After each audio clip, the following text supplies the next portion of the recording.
હવે ધીમે ધીમે ઠંડી સાથે વિદાય થઈ ગયો છે ને ફાગણના રંગો હવે ખીલી ઉઠ્યા છે. ફાગણ આવે ને પેલી પંક્તિ યાદ આવી જાય, કેસુડાની કળીએ બેસી ફાગણીઓ લહેરાયો. આવા જ કેસુડાઓની સુંદરતા નિહાળવી હોય તો પાલીતાણાની પર્વતમાળાઓમાં ઘૂમવું પડે. અહીં ઘણી પર્વતમાળાઓ આવેલી છે. મારે વાત કરવી છે જેસર રોડ પર બોદાના નેસ ગામ નજીક આવેલ કદમગીરી પર્વતમાળાની. પણ એ પહેલાં તમને બતાવીએ રસ્તામાં આવતો સૌરાષ્ટ્રનો સૌથી મોટો શેત્રુંજી ડેમ.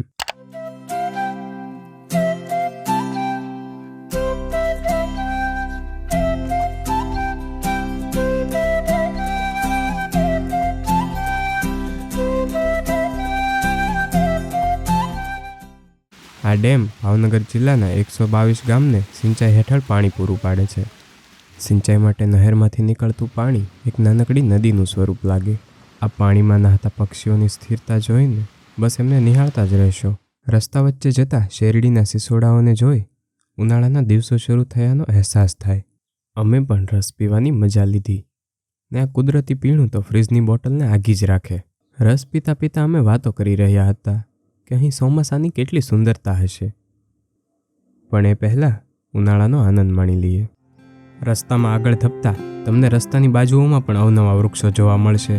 પણ મારી નજર તો કેસુડાના ખીલી ઉઠેલા ફૂલો પર જ ખેંચાતી હતી. કારણ કે આ પર્વતમાળાઓમાં જ્યાં બધા જ વૃક્ષો પોતાના રંગો સમેટીને બેઠા છે, ત્યારે માત્ર આ કેસુડાના ફૂલો જ આ પર્વતમાળાની ખૂબસૂરતી વધારી રહ્યા હોય એમ લાગે. હોળી ધૂળેટીના પર્વમાં આજે પણ ઘણા વિસ્તારોમાં લોકો કેસુડાના ફૂલોના રંગે રંગાઈને ખરા અર્થમાં ધૂળેટી રમતા હોય છે. પર્વતમાળામાં કેટલાય પશુ પક્ષીઓ રહેતા હોય છે. એમના માટે સ્થાનિક લોકોએ પાણી પીવા માટેની કુંડીઓ મૂકેલી છે ને આ ગાળીઓ વચ્ચે ટહુકા કરતા મોરના મોટા સમુદાય પણ જોવા મળ્યા. અમે જ્યારે આ સાધના મંડલમ જોયું તો લાગ્યું કે વર્ષો પહેલાં જૈન મુનિઓનું અહીં તપ સાધનાનું કેન્દ્ર હશે. હાલમાં તો બસ આ કેન્દ્રની જીર્ણતા જ નજરે પડશે.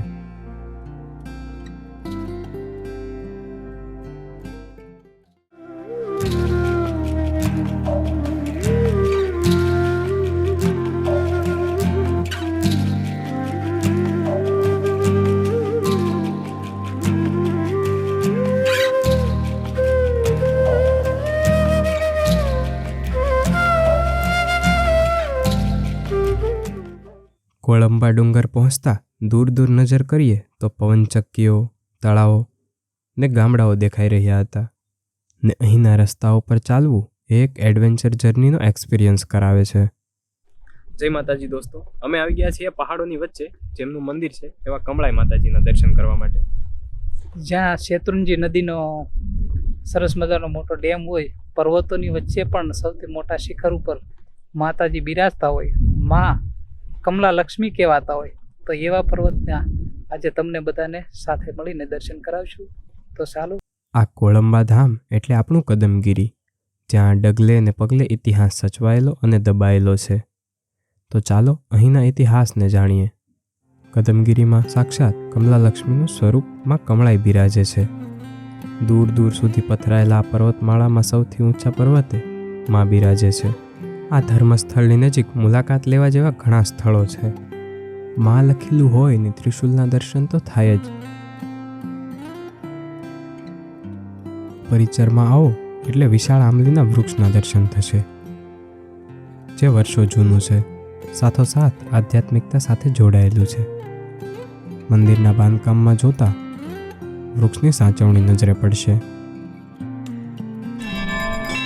અમે તો પોતાની જાતને ધન્ય ગણીશું કે આરતી દર્શનનું ફરી વખત અહોભાગ્ય મળ્યું.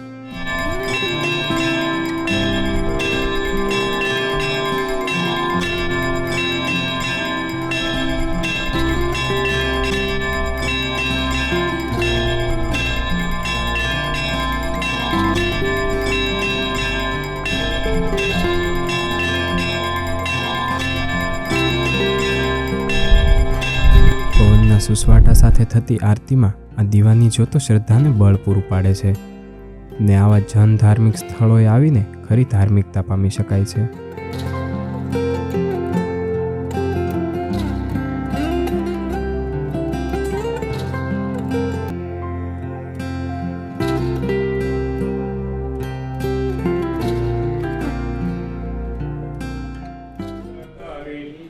સદબુદ્ધિ આપો મમ પાયો ભગવતી ભવદુઃખ ખાપો શ્રી ભગવતી ભવદુઃખ ખાપો અંતર વિશે અધિક ઉર્મિ થતા ભવાની બોલ કમળાય માત કી જય. માં કમળાઈના આ ડુંગરનું મહત્ત્વ આપણા તહેવાર હોલિકા દહન સાથે સંકળાયેલું છે. ફાગણ સુદ 14ના દિવસે અહીં કમળા ઉતાસણી ઉજવાય છે, જેનાથી દૂરના કેટલાય ગામડાઓ સુધી અહીંથી પ્રજ્વલિત થતી હોળીની જ્યોતના દર્શન થાય છે, જેના દર્શન કરીને લોકો ધન્યતા અનુભવે છે અને માતાજીને ખજૂર ડાળિયા અને શ્રીફળનો પ્રસાદ અર્પણ કરે છે. અહીં જે હોળી પ્રગટાવવામાં આવે છે તે અહીંની 100 કિલોમીટર સુધીના દૂરના ગામડાઓમાં પણ અહીંનો પ્રકાશ દેખાતો હોય છે અને માતાજીને પોતાના ગામની અંદર પગે લાગી નાળિયેર વધેરીને લોકો પોતાના ગામથી જ પોતાની આસ્થા પૂરી કરતા હોય છે. તો અહીંનું ખૂબ અનેરું મહત્વ છે. તો તમે પણ હોળી ધૂળેટીના પર્વની અંદર હોળીની અંદર ખાસ કમળાઈ ધામની અંદર જરૂર દર્શન કરવા આવજો. જય માતાજી. જય માતા. ઘણા વર્ષથી સેવા કરતા છો અહીંયા? ના ના, અમે તો મહિનાથી થયા. અમે રાજકોટ રહેતા હતા 22 વર્ષ. પછી એક બેન છે ને, એ અહીંયા 15 વર્ષ. માતાજીની કૃપા કેમ રહી? બહુ સારું છે, બહુ સારું છે. અમારા આદમીને તો પેરેલસ થઈ ગયેલું હતું, ટેકે હાલતા હતા. મહિનાથી થયા ટેકોય મૂકી દીધો ને. માતાજીની કૃપા કેમ? માં કમળાઈના આશીર્વાદની સાથે અહીં સેવા કરતી માવડી બે હાથ માથા પર મૂકે એટલે જીવન ખરું જીવતા હોય એમ લાગે. દોસ્તો, મારી એક વિનંતી છે, આ ધાર્મિક સ્થળોએ આપણે યાદ રાખવું પડે. અહીંયા તમે કુદરતને માણવા કે અનુભવવા આવો કે પછી માના દર્શન કરવા, એ બંને સ્વીકાર્ય છે, પણ એ સિવાય કશું સ્વીકાર્ય નથી. જે બાબતની કાળજી રાખવી.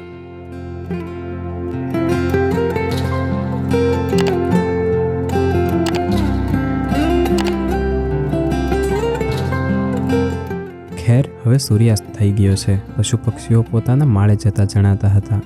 બસ અમે પણ અમારા ઘરરૂપી માળે પરત ફરીએ છીએ. જય માં કમળાઈ. આશા રાખીએ છીએ કે આ વિડીયો તમને ગમ્યો હશે, તો સબસ્ક્રાઈબ કરી લેજો. આવા જ એક નવા વિડીયો સાથે ફરી મળીશું.